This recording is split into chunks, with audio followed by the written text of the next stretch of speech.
Assalamualaikum warahmatullahi wabarakatuh. Perkenalkan, nama saya Divanisa Syafajriansyah. Di sini saya akan menjelaskan tentang penerapan GCG pada PT Indah Jaya Makmur. Berikut ada latar belakang dari PT Indah Jaya Makmur. PT Indah Jaya Makmur merupakan perusahaan yang bergerak di bidang industri baja. Industri baja adalah salah satu industri yang strategis, sangat luas dan dibutuhkan dalam pembangunan infrastruktur seperti jalan dan proyek besar lainnya.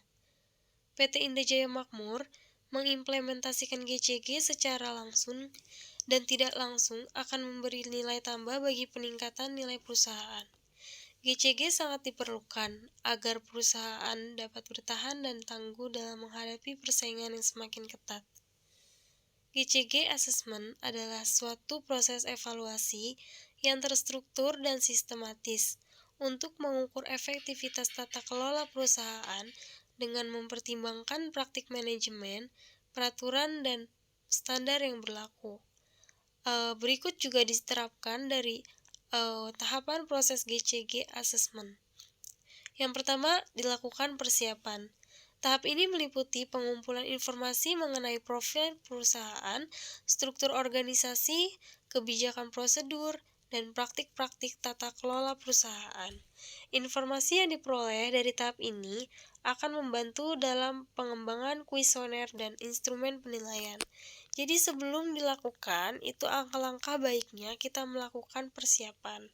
Selanjutnya ada auditing. Auditing dilakukan dengan mengumpulkan data-data dan informasi terkait proses tata kelola perusahaan, termasuk perencanaan strategis, pengelolaan risiko, pengendalian intern, dan kepatuhan hukum.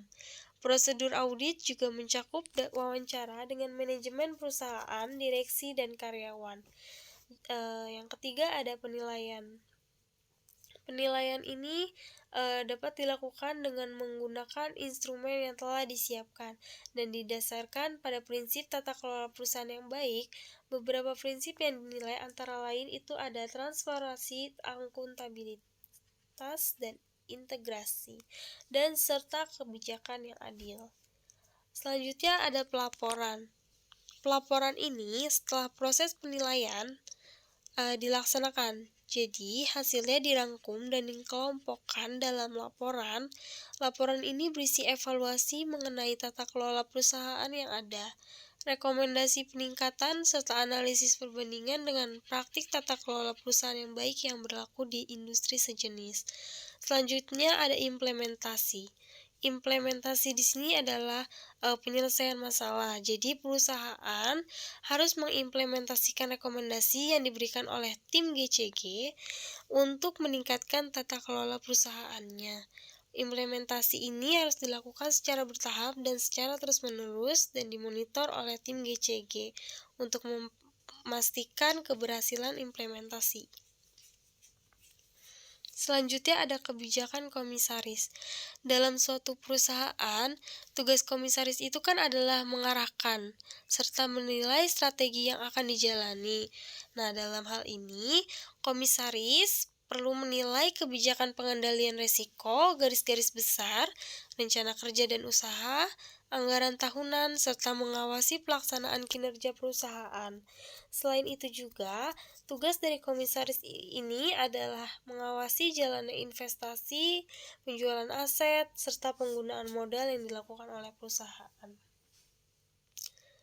Jadi segala bentuk investasi, penjualan aset, komisaris harus turun agar bisa mengetahui beberapa prinsip dari GCG sendiri.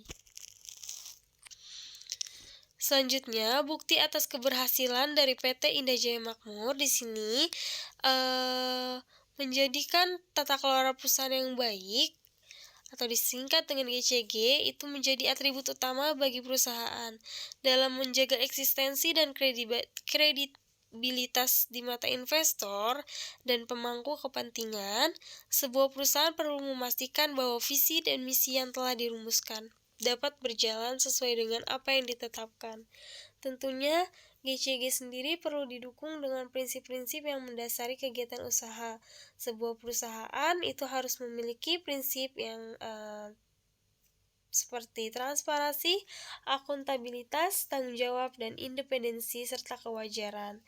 Jadi nilai ini perlu dijalankan secara bersamaan untuk menciptakan persaingan sehat dan kondusif di industri yang digeluti. Selanjutnya, kita menemukan bukti atas keberhasilannya. Apa sih bukti atas keberhasilan dari GCG pada PT Indah Jaya Makmur? Jadi, di penghujung tahun 2022, Indah Jaya Makmur berhasil meraih penghargaan Top GCG Award 2022 yang diberikan oleh The Economics Media.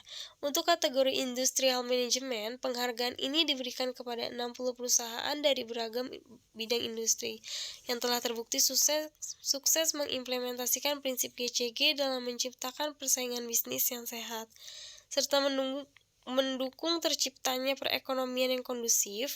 Penghargaan yang diterima dengan baik oleh Corporate Secretary Prodia ini pada tahun 2022 di tanggal 16 Desember di Jakarta. Selanjutnya, penilaian penghargaan ini ditinjau dari 5 indikator penerapan Good Corporate Governance yang diukur oleh Badan Penelitian The Economics Research. Adapun kelima indikator tersebut meliputi hubungan terbuka, fungsi dan dewan komisaris, fungsi dan direksi, meningkatkan aspek tata kelola perusahaan serta keterbukaan informasi. Berdasarkan hasil penilaian The Economic Research dari PT Indah Jaya Makmur ini dapat menoreh prestasi atas pencapaiannya dari tata kelola perusahaan yang baik dalam kegiatan bisnis dan operasionalnya. Tahun ini juga merupakan tahun pertama PT Indah Jaya Makmur memperoleh penghargaan Top GCG dalam bentuk kategori Industrial Management, berkomitmen untuk terus mempertahankan kinerja yang baik untuk ke tahun depannya. Jadi kaitan penerapan GCG yang baik itu yang pertama kita jelaskan akibat dari buruknya tata kelola perusahaan ini dapat menyebabkan banyak terjadinya tindak pidana korupsi di perusahaan BUMN maupun swasta. Jadi dari penerapan GCG secara efektif merupakan sebagai langkah mencegah, menghambat, dan mempersulit seseorang melakukan tindakan korupsi. Jadi dikarenakan GCG memiliki prinsip seperti transparansi, akuntability, dan responsibility, independensi, dan fairness, penelitian ini bertujuan untuk mengetahui dan menganalisis efektivitas penerapan GCG dalam upaya pencegahan tindak pidana korupsi untuk mengetahui dan menganalisis kendala yang dihadapi. Jadi kaitan penerapan GCG yang baik itu terhadap perusahaan itu sangat berpengaruh besar untuk mengurangi tindak terjadinya resiko korupsi. Sekian presentasi dari saya. Kurang lebihnya mohon maaf. Wassalamualaikum warahmatullahi wabarakatuh.